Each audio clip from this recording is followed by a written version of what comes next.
since we've moved in here, this green screen is now 7.5 meters long. Wow.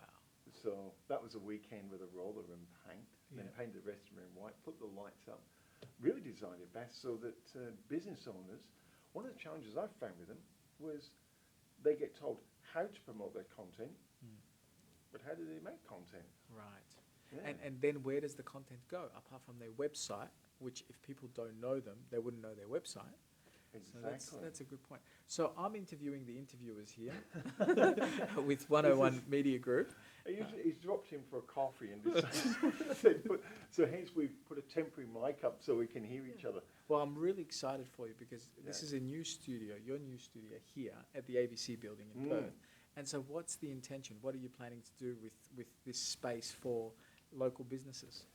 I think that was the thing. I think with everything that's gone on with local businesses was to actually create a space where they can come into a studio environment, have a professional production done, Sure. and not pay a fortune.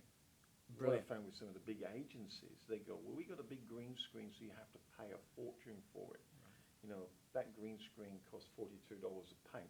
Yeah. Yep. I don't see the relevance. Yeah. You know. That's what we need today. I mean, we need innovation. We need ways for people to be able to get their message out and be heard and share what they're doing that's helping community and doing other things at an affordable price, right? Not something that's exorbitant.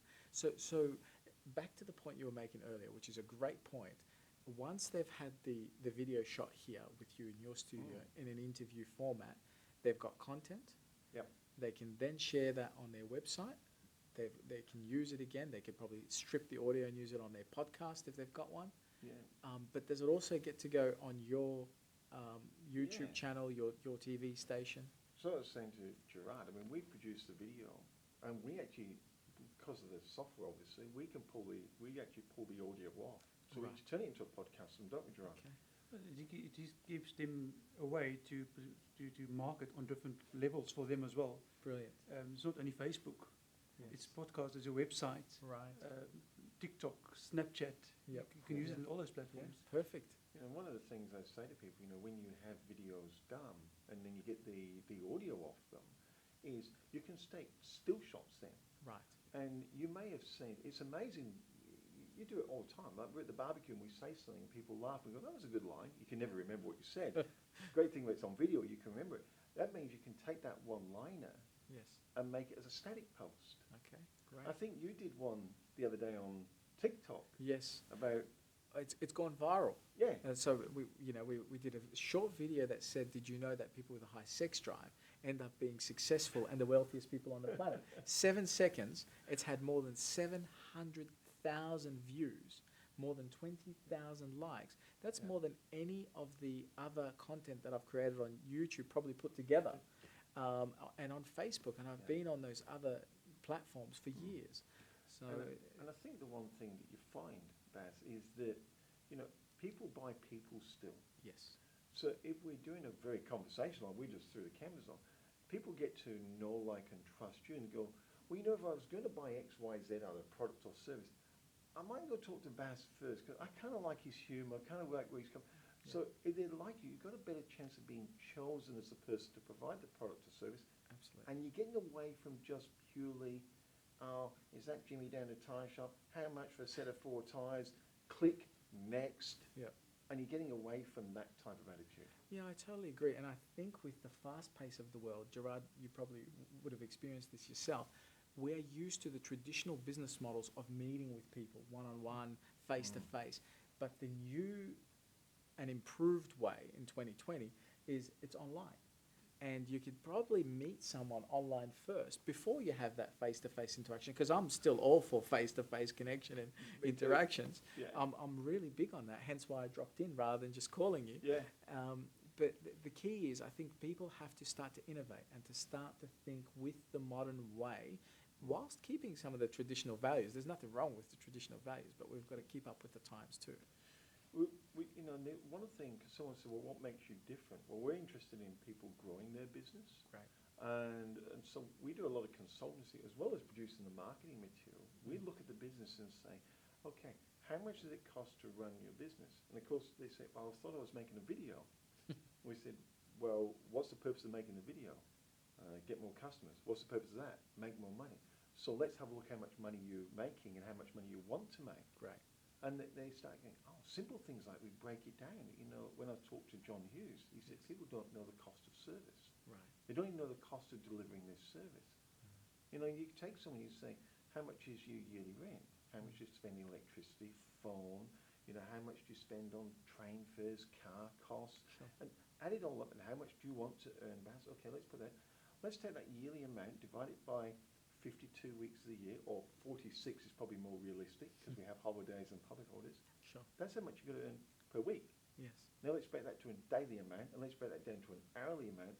Now you know the value of your time. That's just one thing we do. And then people start going, hold on, I come to you once a month, I make my marketing videos, but now I'm getting consulting on how I can really grow my business. Because that, at the end of the day, isn't it, Gerard, what a true marketing company should be about, in my estimate. But the problem is sometimes when you go to a marketing person, they tell you, this is the plan, but what's next?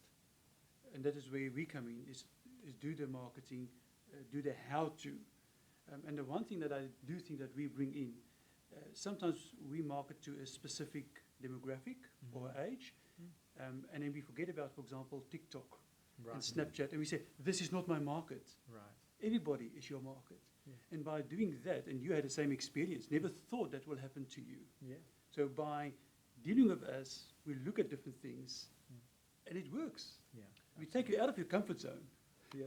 And we Yeah, take away great. from That's pure- what we need. Nothing grows in the comfort zone. No. No, I think it was like we're having a giggle off air, and you were saying, you know, when you first looked at TikTok, you know, it was dancing girls, teeny boppers. I saw teenagers that were Yeah. half or younger than half of my age now, Yeah. which is scary. But it made me think that that's not my demographic, and maybe TikTok is not the platform for me. But once I started to go a little bit beyond the surface, I realized you can tailor it and you can use the hashtags that drive the right people, the right behavior, the right audience, that then, you know, gets your message out. And I think that's one thing that having, you know, I've done, just over 5,000 interviews now. And I always say to the business owners, look, you just be yourself, but we'll just turn the volume up by 5%. Brilliant. That's all I want off you. I just want That's you good. just turn it up 5%. And we're not going to sell facts and figures, we're going to sell emotion. Great.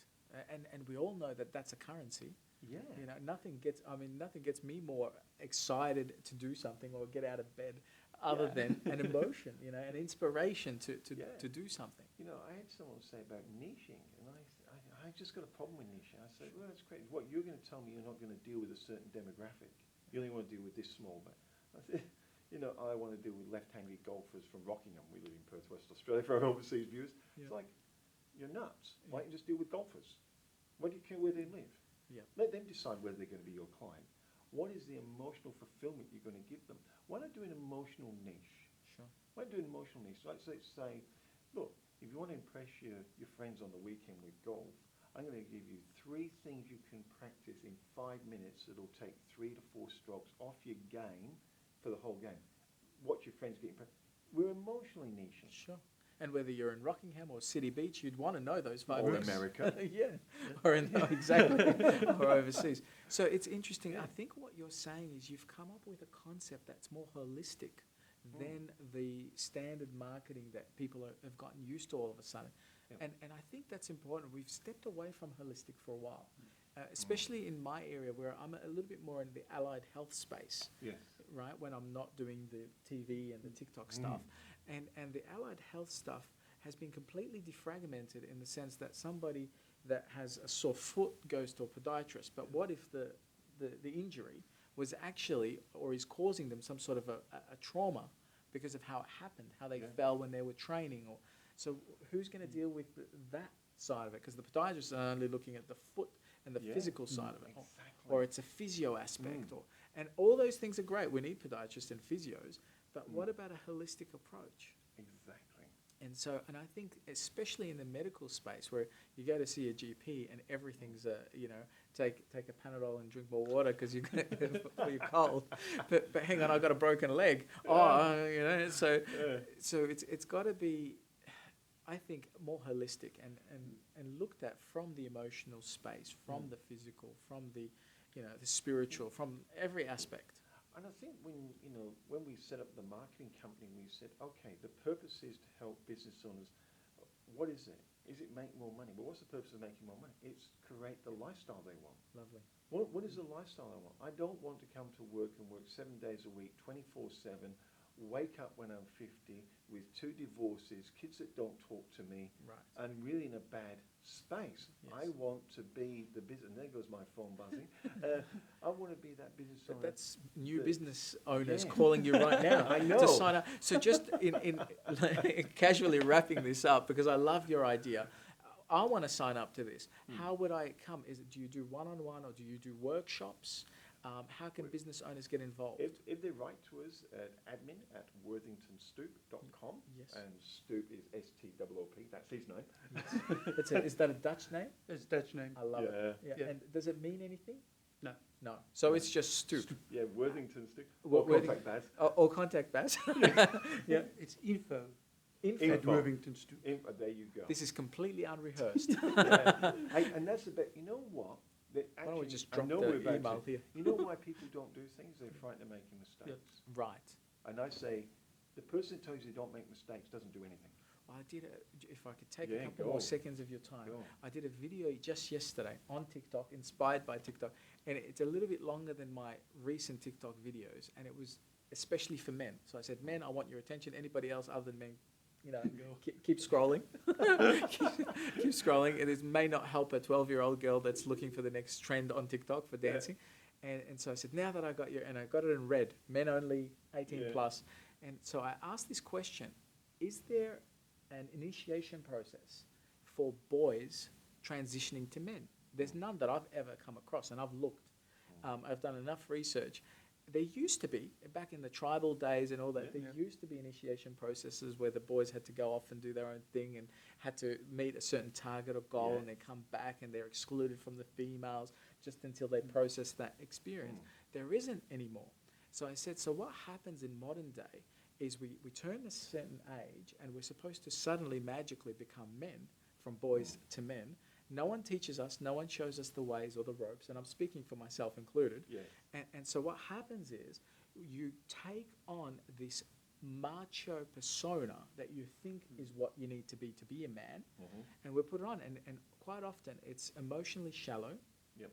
So not expressing how you feel, not being real, afraid of making mistakes. That's one of the biggest fears that men have, is afraid of failure, the fear Yeah. of failure. Imagine how much that puts in terms of pressure on performance if Yeah. you're a business leader, a husband, a father. And we only learn from mistakes, right? Yeah. And so the video was shorter than what I'm describing here. I've just added a little bit more context. And so I basically said, there isn't one. Let's take Bruce Lee's analogy of be like water and flow like water, and let's cut the crap and be real. Yeah, exactly. And be real, because water, it doesn't have to pretend to be anything that it's not. It doesn't have to pretend that it's hard or false macho. Yeah. And it's strong enough with its flow to cut through rock. And it's interesting talking about mistakes. If Michael Jordan was frightened of mistakes, Yes. he would have never taken a shot at the basket. Sure. Because how embarrassing when he missed. Yeah. He wouldn't be a real man if he made a mistake. Yeah, he takes a shot and he misses. He couldn't handle it. If he was frightened of mistakes, he wouldn't have taken a shot at the basket. Right. He didn't get every basket he shot at. Sure. So it's like, He's definitely a champion, isn't he? And he became a champion through taking those risks. yeah, and probably if you add up all the shots he's missed, he Right. probably missed more shots than any other player. But because of that, he actually scored more shots than any Sure. other player. Sure. Because he wasn't afraid to be vulnerable. Take that opportunity. Yeah. So business owners, get real, meet with 101 Group, Yeah. either Michael or Jared, and get your content out Yeah. there. This is the time. Thanks, Baz. Thanks, guys. Thank you. I can't help being a marketing guy.